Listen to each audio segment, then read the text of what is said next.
Hi hello ನಮಸ್ಕಾರ welcome back to my YouTube channel. ಎಲ್ಲರಿಗೂ ರಂಗಪಂಚಮಿಯ ಶುಭಾಶಯಗಳು. ನಮ್ಮ ಹುಬ್ಬಳ್ಳಿ ಕಡೆ ರೀ ಹೋಳಿ ಹುಣ್ಣಿಮೆ ಆಗಿ 5 ದಿನಕ್ಕೆ ನಾವು ರಂಗಪಂಚಮಿಯನ್ನು ಆಚರಣೆ ಮಾಡ್ತೀವಿ ರೀ. ಕಾಮದಹನ ನಡೆಯುವಾಗ ಮಕ್ಕಳಿಗೆ ಈ ಥರ ಸಕ್ರೆ ಸರನ ಹಾಕಿ ನಾವು ಕಾಮದಹನಕ್ಕೆ ಕರ್ಕೊಂಡು ಹೋಗ್ತೀವಿ ರೀ. ನಮ್ಮ ಕಡೆ ರಂಗಪಂಚಮಿ ಅಂತೂ ಸೂಪರಾಗಿ ಆಚರಣೆ ಮಾಡ್ತೀವಿ ರೀ. ಅಂದರೆ ಎಲ್ಲರೂ ಫ್ಯಾಮ್ಲಿಯವರು ಸೇರಿ ಬಣ್ಣ ಹಚ್ಚೋದ್ರ ಮೂಲಕ ನಾವು ರಂಗಪಂಚಮಿಯನ್ನು ಆಚರಣೆ ಮಾಡ್ತೀವಿ ರೀ. ಫ್ಯಾಮ್ಲಿ ಅಂತ ಅಷ್ಟೇ ಅಲ್ಲ, ಏರಿಯಾದವರು ಸಹಿತ ಮನೆಗೆ ಬಂದು ಬಣ್ಣ ಹಚ್ತಾರೆ ರೀ. ಆಮೇಲೆ ಅಲ್ಲಲ್ಲೇ ಏರಿಯಾದೊಳಗೆ ತರಿಸೋರು DJ ತರಿಸಿ ರೈನ್ ಡ್ಯಾನ್ಸ್ ಈ ಥರನೂ ಆಚರಣೆ ಮಾಡ್ತಾರೆ ರೀ. ಫಸ್ಟ್ ಟೈಮ್ ನಮ್ಮ ಬೈರಿಕೊಪ್ಪದಾಗ ನಮ್ಮ ಏರಿಯಾದೊಳಗೆ ರೈನ್ ಡ್ಯಾನ್ಸನ್ನು ಮಾಡಿದ್ದಾರೆ ರೀ. ಅಂದ್ರೆ DJ ತರಿಸಿದ್ರೆ. ಹಾಗಾಗಿ ಈ ಸಾರಿ ಬಣ್ಣ ಅಂದ್ರೆ ರಂಗಪಂಚಮಿ ಭಾಳ ಚಂದ ಆಚರಣೆ ಮಾಡಿದ್ದೀವಿ ರೀ. ನೋಡಿರಿ, ನಮ್ಮ ಅತ್ತೆಯವ್ರಿಗೆ ಬಣ್ಣ ಹಚ್ಚಾಕತ್ತೀನಿ. ಹಂಗೆ ಫ್ಯಾಮ್ಲಿಯವ್ರಿಗೂ ಎಲ್ಲ ಬಣ್ಣ ಹಚ್ಚಿ ನಾವು ರಂಗಪಂಚಮಿಯನ್ನು ಆಚರಣೆ ಮಾಡಾಕತ್ತಿದ್ವಿ ರೀ. ಅವತ್ತನ ನಾವು ಏನು ಇಟ್ಕೊಂಡಿದ್ದೀವಪ್ಪ ಅಂತಂದ್ರೆ ಮನೆ ಸ್ವಚ್ಛ ಮಾಡಿದ್ರಾಯ್ತು ಅಂಥೇಳಿ. ಯಾಕಪ್ಪ ಅಂತಂದ್ರೆ ನೆಕ್ಸ್ಟ್ ಮಂತ್ ನಮ್ಮ ಊರ ಜಾತ್ರೆ ಐತ್ರಿ. ಹಾಗಾಗಿ ಸ್ವಲ್ಪ ಮನೆ ಕ್ಲೀನ್ ಮಾಡಿದ್ರಾಯ್ತು ಅಂಥೇಳಿ ನಾವು ಮನೆಯೂ ಕ್ಲೀನ್ ಮಾಡತ್ತಿದ್ವಿ. ಜೊತೆಗೆ ರಂಗಪಂಚಮಿ ಅಂಥೇಳಿ ಬಣ್ಣನೂ ಆಡಾಕತ್ತಿದ್ವಿ. ಮಕ್ಕಳು ಸಹಿತ ಬರ್ರಿ ಆಡೋಣ ಅಂಥೇಳಿ ಗಂಟು ಬಿದ್ದರೆ, ಹಾಗಾಗಿ ಕೆಲಸ ಮಾಡ್ಕೊತಾನೆ ನಾವು ಬಣ್ಣವನ್ನು ಆಡಾಕತ್ತಿದ್ವಿ ರೀ.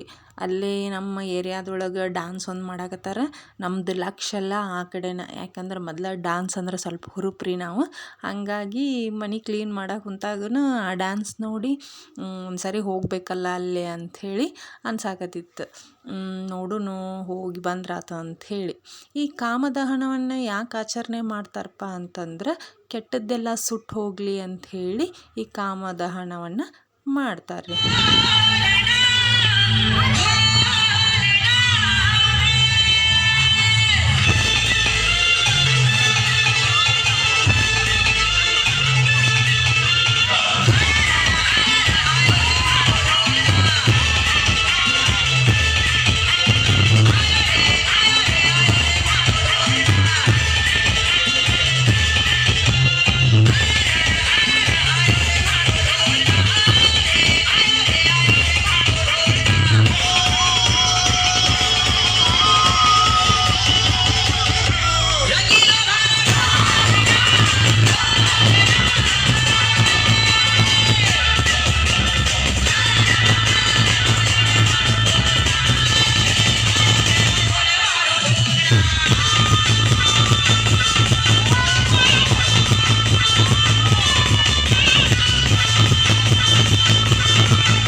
ಎಲ್ಲರೂ ಈ ಡ್ಯಾನ್ಸ್ ಒಳಗೆ ಎಷ್ಟು ಎಂಜಾಯ್ ಮಾಡಾಕತ್ತಿದ್ರಂದ್ರಿ, ದೊಡ್ಡವರು ಸಣ್ಣವರು ಅನ್ನೋ ಯಾವುದೇ ಭೇದ ಭಾವ ಇಲ್ದಂಗೆ ಎಲ್ಲ ಕಷ್ಟಗಳನ್ನು ಮರ್ತು ಎಲ್ಲರೂ ಖುಷಿಯಿಂದ ಎಂಜಾಯ್ ಮಾಡಾಕತ್ತಿದ್ದರಿ.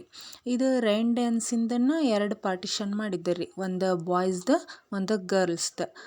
ಹುಡುಗರು ಆ ಕಡೆ ಎಲ್ಲ ಮಾಡಾಕತ್ತಿದ್ರು, ಹುಡುಗಿಯರೆಲ್ಲ ಈ ಕಡೆ ಮಾಡಾಕತ್ತಿದ್ದರಿ. ಈ ಥರ ಡ್ಯಾನ್ಸ್ ಮಾಡೋದ್ರಿಂದ ಏನೋ ಒಂಥರ ಖುಷಿ, ಅಂದ್ರೆ ಎಲ್ಲರೂ ಸೇರಿ ಡ್ಯಾನ್ಸ್ ಮಾಡೋದ್ರಿಂದ ಖುಷಿ ಅನ್ನಿಸ್ತೈತ್ರಿ. ಹಾಗಾಗಿ ನೋಡ್ರಿ ಎಲ್ಲರೂ ಎಷ್ಟು ಖುಷಿಯಿಂದ ಡ್ಯಾನ್ಸ್ ಮಾಡಾಕತ್ತಾರ. ಯಾರ ಮುಖದೊಳಗೂ ಯಾವುದೇ ಕಷ್ಟ ಅಥವಾ ದುಃಖ ಯಾವುದು ಕಾಣಿಸಾಕತ್ತಿಲ್ಲ. ನಾನು ಸಹಿತ ಡ್ಯಾನ್ಸ್ ಅಂದ್ರೆ ನನಗೂ ಭಾಳ ಇಷ್ಟ ರೀ, ಹಾಗಾಗಿ ನಾನು ಸಹಿತ ಡ್ಯಾನ್ಸ್ ಮಾಡಕ್ಕೆ ಬಂದೀನಿ. ಡ್ಯಾನ್ಸ್ ಅಂತೂ ಸೂಪರ್ ಆಗಿತ್ತು ರೀ. ಆಮೇಲೆ ಬರೀ ಡ್ಯಾನ್ಸ್ ಮಾಡ್ಕೊತನೇ ಇರ್ಬೇಕು ಅನ್ಸಾಕತ್ತಿತ್ತು. ಬಟ್ ಮನೆಯೊಳಗೆ ಇನ್ನೂ ಸ್ವಲ್ಪ ಕೆಲಸ ಇತ್ತು, ಯಾಕಂದ್ರೆ ಮನೆ ಕ್ಲೀನ್ ಮಾಡತ್ತಿದ್ವಲ್ಲ, ಹಾಗಾಗಿ ಮತ್ತು ಅದು ಡ್ಯಾನ್ಸ್ ಮುಗಿಸ್ಕೊಂಬಂದು ಮನೆಯೊಳಗಿನ ಪಾತ್ರೆ ಎಲ್ಲ ತೊಳೆದ್ರಾಯ್ತು. ಅಂದ್ರೆ ನಮ್ಮ ಮನೆಯವರೆಲ್ಲ ಮನೆ ಕ್ಲೀನ್ ಮಾಡಾಕತ್ತಿದ್ರೆ ನಾವು ಡಬ್ಬಿ ಗಿಬ್ಬಿ ತೊಳೆದ್ರಾಯ್ತು ಅಂಥೇಳಿ ಹೊರಗಿಟ್ಕೊಂಡು ಪಾತ್ರೆಗಳನ್ನೆಲ್ಲ ತೊಳೆದು ಅವತ್ತಿನ ಕ್ಲೀನಿಂಗ್ ಎಲ್ಲ ಮುಗಿಸಿದ್ವಿ ರೀ. ಈ ವಿಡಿಯೋ ನಿಮಗೆ ಇಷ್ಟ ಆದರೆ ಲೈಕ್ ಮಾಡಿ, ಕಮೆಂಟ್ ಮಾಡಿ, ಶೇರ್ ಮಾಡಿ, ಪ್ಲೀಸ್ ಸಬ್ಸ್ಕ್ರೈಬ್ ಮಾಡಿ. Thank you.